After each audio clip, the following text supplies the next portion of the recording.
Hello, hello, hello. Welcome back, friends. It's Katherine from Chakras and Cusswords podcast, and today we're going to do the astrology dates for April 2024. Whoa, I cannot believe we are already in springtime. I don't know, is it just me or does it feel like this is really flying by? Just the years are going by extremely fast. The months, I don't know if because this was a leap year or what was going on, but it just feels like there has been a lot of movement at super light speeds, I guess you could say. So we're going to do a quick reflection, not too much, because in all honesty, it's been really hard for me to keep up with the news.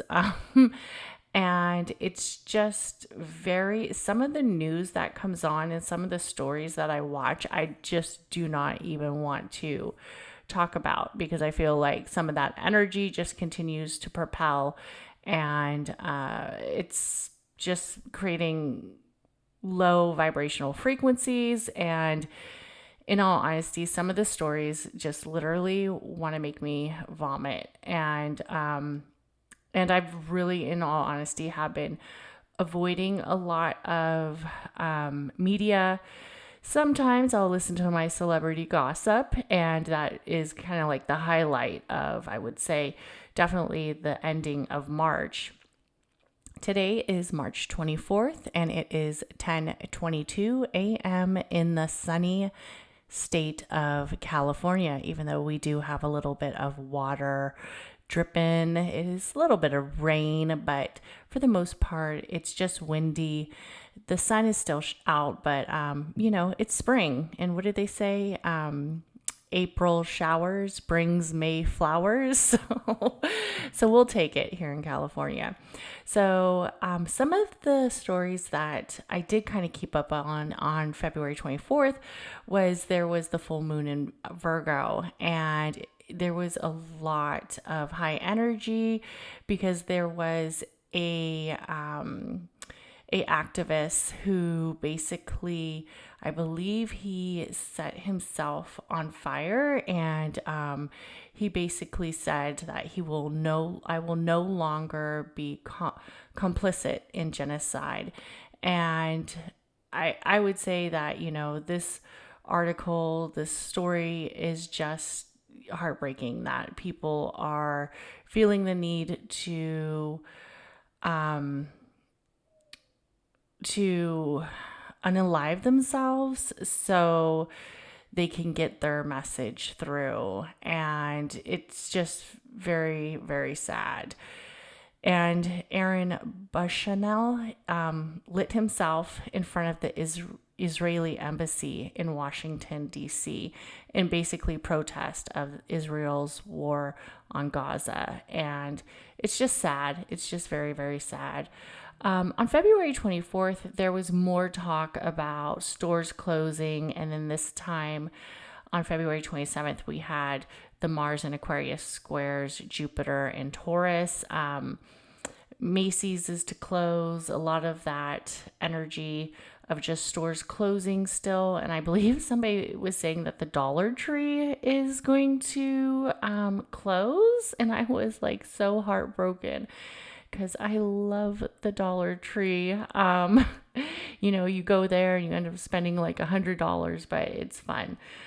And during this time, there was a lot of energy going around about worldwide outages again. So, because I believe Instagram actually suffered from a worldwide outage, I didn't even notice.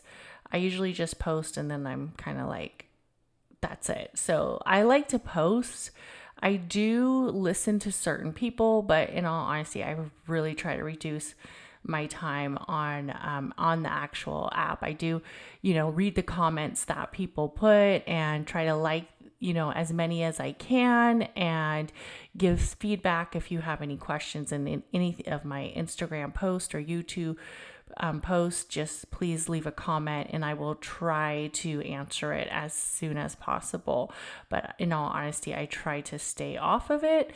But I do like to create the content and post it. So, for the most part, when we think about the energy that March was really kind of showing, we saw a lot of energy with like Mars entering Pisces. And overall, we had the sun entering Aries, the spring equinox, and then we had the new year of the astrological calendar. So it was the entryway of spring, as we're kind of seeing right now. There was definitely a lot of talk with Princess Kate.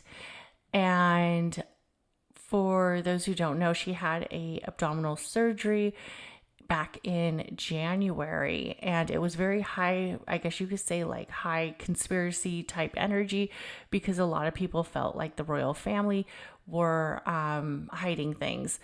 And what's interesting about the royals is, I understand everybody needs privacy and everybody needs some type of energy towards healing. And of course, the paparazzi out there can be extremely intimidating, right? But it just gave a lot of like eerie and creepy vibes. Like they were releasing photos that they basically said were her, but it was obvious that one photo of her, it was supposed to be her and her mother, and it was obvious that it was like her sister, Pippa. So there was a lot of conflict of people like, why is she hiding?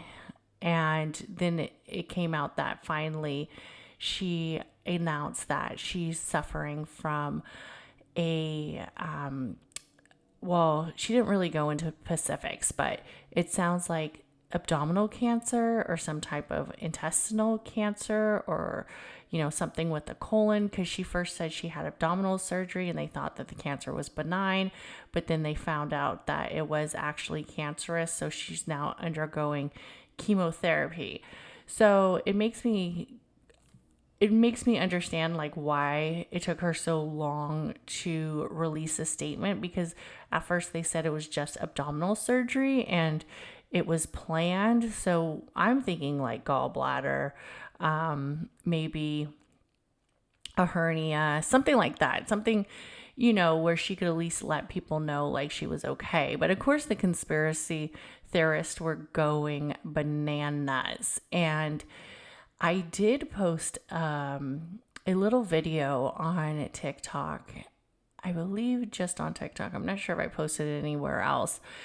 And it was about some of Nostradamus's predictions for 2024. And one of the predictions was that there was going to be a lot of turmoil with the royal family, and that I'm speculating that he's referring to Prince Harry would take over the throne if anything happened to King Charles, which doesn't make sense because technically it should be Prince William.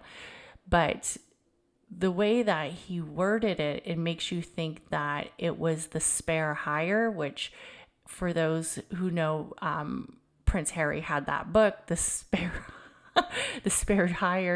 tire, whatever. And so it's like he is the spare, right? So it was an interesting kind of piece that they were being hit with this huge conspiracy. And now King Charles announced that he had cancer. So to me, it felt like a lot of that Pisces energy of just areas of the consciousness, areas of illusion, disillusion, and energies of people not really understanding what is reality versus what is not reality. And taking that energy and kind of moving through the cycles of some might felt were deceptive by the royal family, and also some probably felt were definitely not as truthful as they would have liked. We have to remember that the royal family is the monarchy, and taxpayers do pay for the royal family to live the lifestyle that they live. So I do understand why some people felt like they needed some kind of explanation as where was Prince Kate. But I do also understand why they wanted to keep the matters private. But the fact that they were like covering up with this photo, and I mean, I feel like everybody knows about the photo, right? So they released a photo from Europe's Mother's Day is basically why they released it. And a lot of people heard that the photo was basically rejected by a lot of media sources, and the media sources like said this photo has been photoshopped like up to 16 times, so we can't run it, we can't show it. And then it created this huge thing where everybody was like, okay, where is Kate? Why are they putting out this fake photo? And I personally think it wasn't photoshopped, and then Kate released a statement, if that was even really Kate, basically saying that she is an amateur photographer. Okay.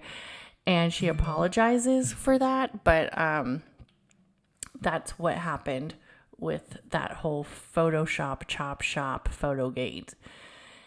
But I personally think they just created that photo to have something out because the royal family was under so much scrutiny about where is Kate? Where is she? We need to see her, blah, blah, blah. So that was the energy of the ending of March. Today is March 24th, like I said. So we still have the full moon lunar eclipse happening in Libra, and that is occurring tomorrow. And if you haven't heard the breakdown and the reading, I highly recommend you check it out. It is on Chakras and Cusswords podcast and also on the YouTube channel. We still have some energy on March 28th. We have Venus in Pisces sextiles Uranus in Taurus, and I did do the everything about Uranus, the planet, and the meditation will be released the following next week because I realized, I have to get the astrology dates out. So, and then we have March 29th, Pallas retrograde in Sagittarius, and Vesta enters Cancer on March 31st. So that is the ending forecast of the astrology for the month of March. And let's get into April. I'm ready for this spring energy. I'm not a huge fan of the winter months. I'm not a huge fan of windy weather and cold. I prefer it to be spring, at least summer. I do enjoy a warm fall, I will say. I love the autumn leaves falling, but I'm just not a huge winter person. I don't know many people who are. I need that sun energy, and I'm happy to see the sun is out some more. So we have April 1st, Mercury goes retrograde in Aries.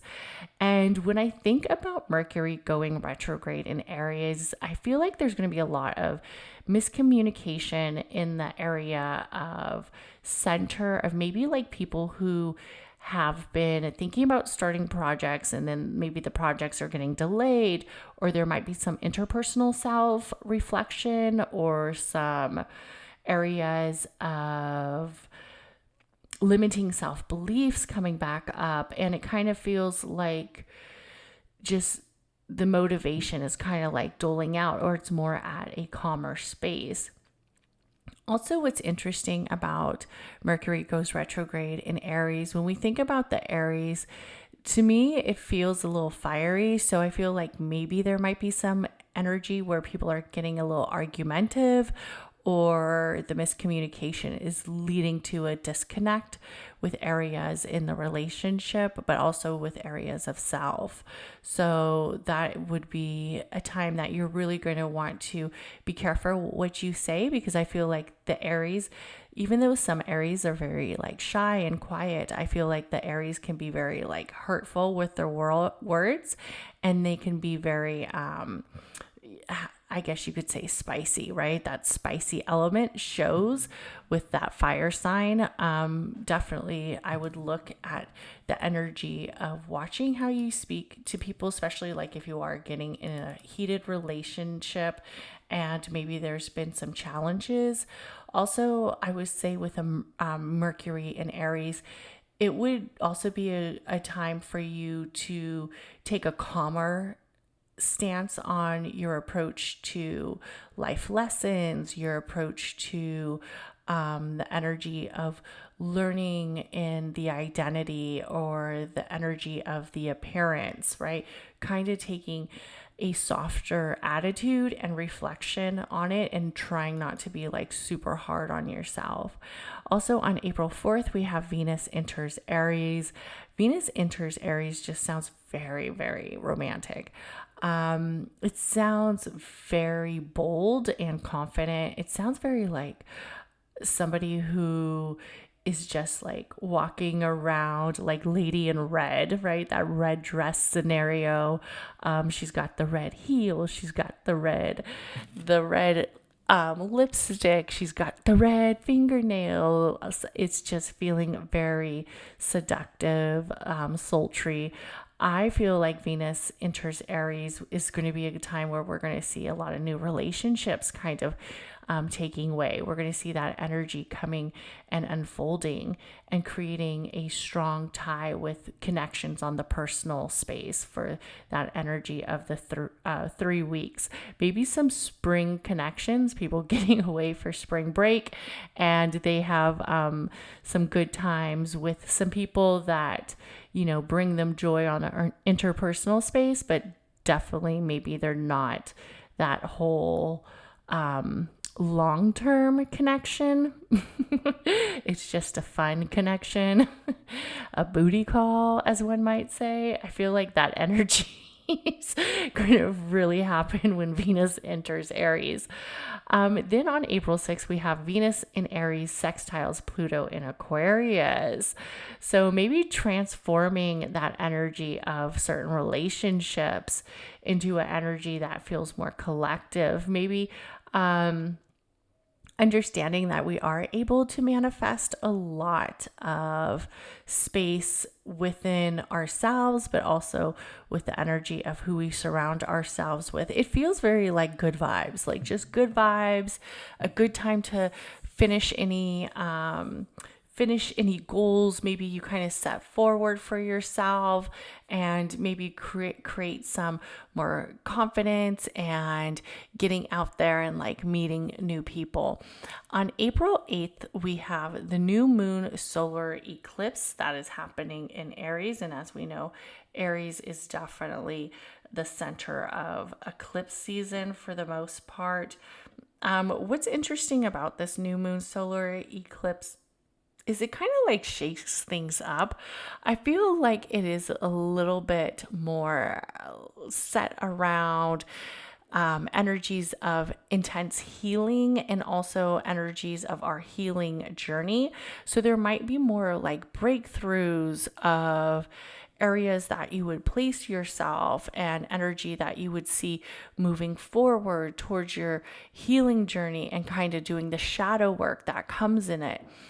I feel like it is kind of like that energy where the light bulb goes off and you're like, yes, now I get it. I saw this quote and it kind of made me think of new moon solar eclipse in Aries. And we have to remember that Chiron is still in Aries. And then we also have the current North Node as well with Aries. And this energy feels like the energy as while this is the quote that I heard, and I don't think I'm saying it verbatim, but it basically says, I am not responsible for the wound, or I didn't cause the wound, but I am responsible for my healing journey. So understanding that you might not be responsible for the energy that was put on you during certain areas of the beginning or the trauma or the area of grief or embarrassment or whatever it is that you are moving forward in your healing process, but understanding that it is up to you to create that responsibility to create those breakthroughs where you can start a healing journey and you can start that energy of moving forward and past it. Another thing that is super interesting about this new moon solar eclipse in Aries is it's happening April 8th, and April 8th just feels very magical in some ways, as we have, 4, 8, and then we also have 6. If we go 2024. So there is a lot of energy around that number as well, of the energy of 8 and then the division of 4. But another thing that's interesting is there is a comet coming, and this is known as, I believe, like the technical term is officially known as 12P, is the name of the comet. 12P Pons Brooks is actually the original name of the comet. But this comet is coming, and supposedly people are going to be able to see it during the eclipse. Maybe if you have a telescope or something, or you might be able to see it, is what they're saying. But this comet is going to happen during the eclipse. And what's interesting about this comet is it hasn't happened since 71 years ago. And it's known as an energy as the Devil's Comet. Ooh, it feels spooky. So the reason why it's called the Devil's Comet is due to this comet basically being made up of ice and gas, and it has like these periodic explosions. And during this formation, it creates what looks like and resembles 2 horns. So it is known as the Devil's Comet. And it was first discovered, I believe, like in 18 something, but it was seen visible. The last time it was seen visible was 71 years ago. So that is a very interesting connection that is happening on the same day as the solar eclipse, according to NASA. So let's see. So we also have, I would say, a pretty high energy day, of course, following the new moon solar eclipse, and then the Devil's Comet. And then we also have, on April 19th, Mercury in Aries conjuncts Venus in Aries. To me, that feels like an amazing speech should happen. When I see that alignment of Venus in Aries conjuncts Venus in Aries, I feel like somebody is like crying out everything they feel about themselves, their areas of identity, their areas of maybe passion in their relationship. It just feels like there's going to be like this massive, passionate speech somewhere, and it's going to be like magnificent. Maybe it's in the home and you write like the most poetic love letter ever, but it just feels very like there's heat in there, and it's like a moment that will linger on for a lifetime. It just feels like a very beautiful connection, and it feels very personal.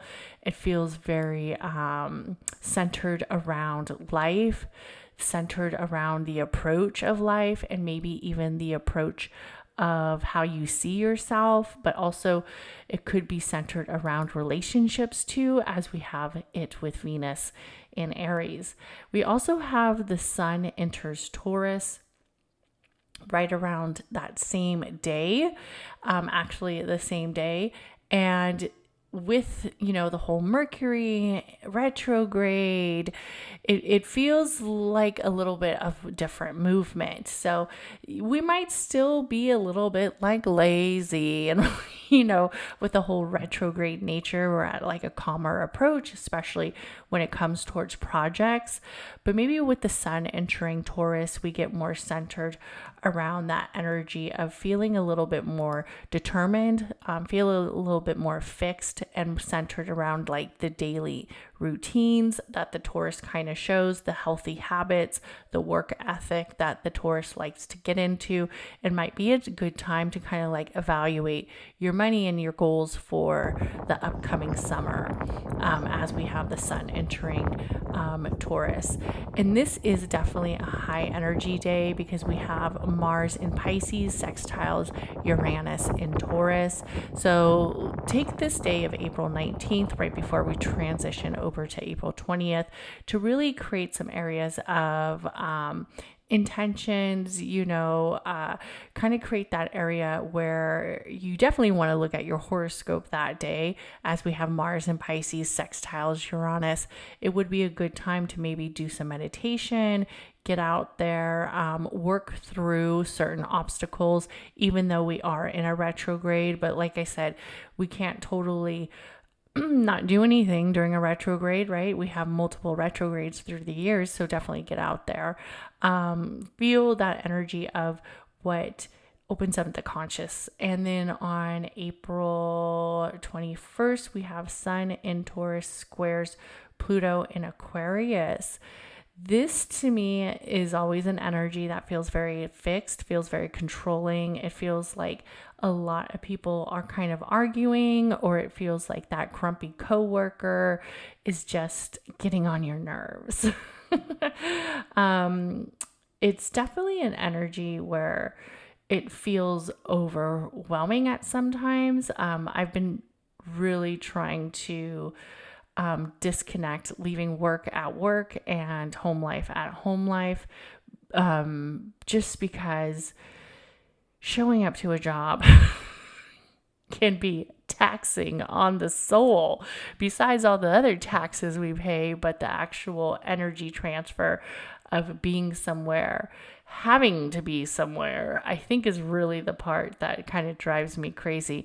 For me, I know some people actually love going to work because they say like they're bored at home. Me personally, I don't think I would be bored at home. I think I would probably be doing other things. Like I would be trying to find other things to do. Yes, maybe for long spouts of time, the boringness would definitely kick in. I would think, because I do like social interactions, but work to me is still work. On April 21st, we have Juno goes direct in Virgo, which is good because this really lets you open up your eyes, that area of analyzation, especially with the daily routines, that area of anything that might be causing you a little bit of frustration. It's a good time to redirect your conscious space and look at it. We also have on April 23rd, full moon in Scorpio, and this one is not tied into the eclipse, so it's just the straight full moon in Scorpio. It's a good time to really create a resolution or a very situation kind of getting transformed, allowing yourself to understand that you can definitely move past certain areas of, I guess you could say, things that have been holding you back. Look at the mystery of life, right? Look at that mystery. A little bit more existence, awareness, feel more aligned in your areas of secrets, passions. It is also a time for you to remember, when is tax season officially? But it's a good time to make sure you did your taxes. April 25th, we have Mercury goes direct in Aries.